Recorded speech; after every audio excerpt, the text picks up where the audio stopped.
Hi guys, and welcome to Pälkäne. How are you? Amazing, thank you. Yes, unbelievable. I think this must be the first Apocalyptica gig in Pälkäne. Yes.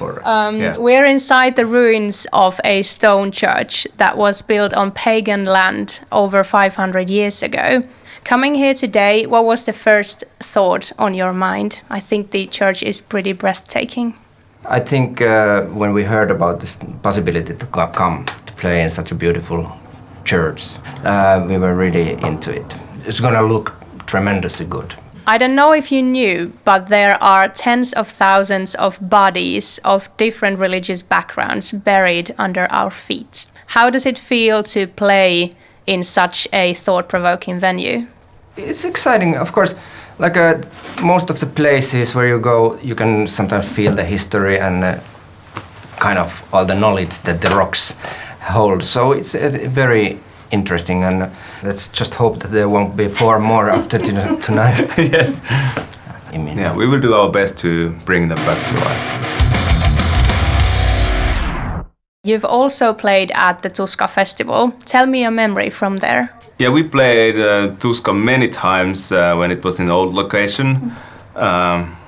I remember that was great. I was so happy that Tuska was moved to Suvilahti because at the old location the decibel limits were way too low, and I remember that from that show we suffered a lot. And then last time when we played at Tuska, we suffered from the heat. It was like, people think it's never hot in Finland, but on that day it was really hot and the sun was shining straight on the stage. So it was really, but it was a really cool show. So. And of course there's always a special feeling to play for your home crowd, like in a hometown, and a great festival, always so well organized with beautiful lineups, and so we are more than happy always to take part whenever we are asked.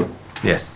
Can you tell me about your set lists? We released a new album in end of January this year, and so far played only 1 show for the album, but we did take a couple of those songs as well tonight.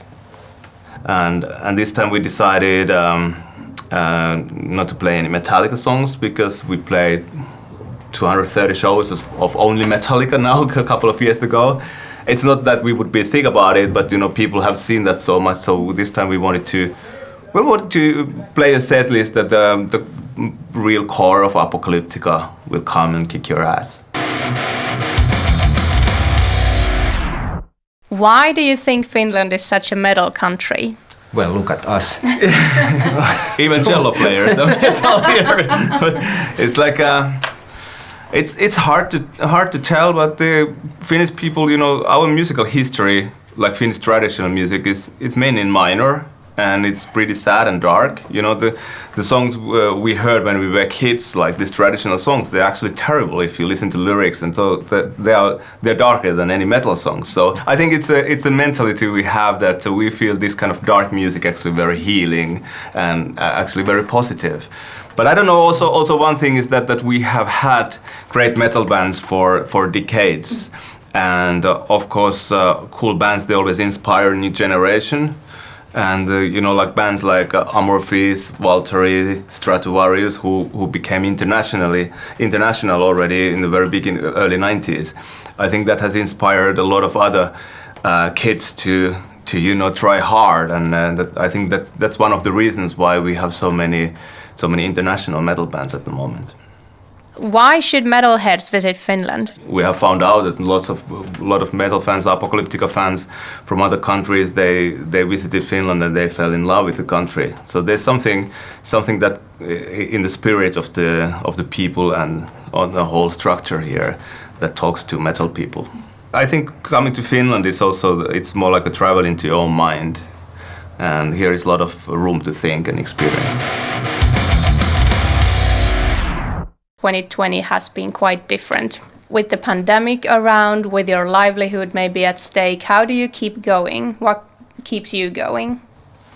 I think it's a good advice always to try to change things that you think you can change, and then accept the things that you can't change, and play with those cards, And we have had a couple of different types of projects where we try some new things as a band, and I think that's the only and the best thing that we can do to really develop ourselves and still try to find a better sound, learn to play faster, whatever. Of course, it sucks really not to be able to play shows, and we are so happy to be here too.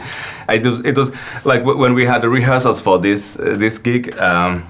I can't remember when it's been so joyful and fun to be at the rehearsal room with these guys. It was even nice to see you. It does. Yes, it was even nice to see you.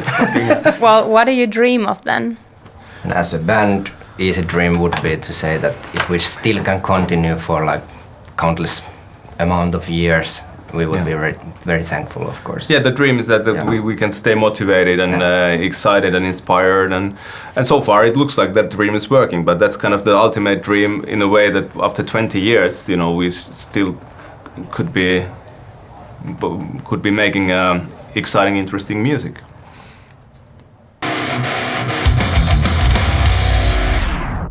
What would your utopia be like?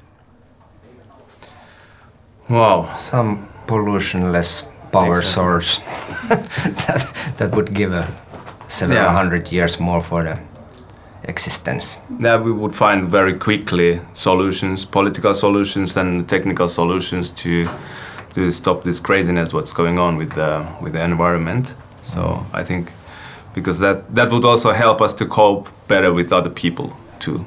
So that's kind of included, you know, this kind of peace for the world kind of thing. You know, it's a cliche to say, but of course that's always a utopia to hope for, that, you know, that people could live in a peace with each other. But the key thing at the moment seems to be that the environmental issues should be solved and very fast, because that's gonna increase the biggest trouble we will face in the future. Thank you. Thank you.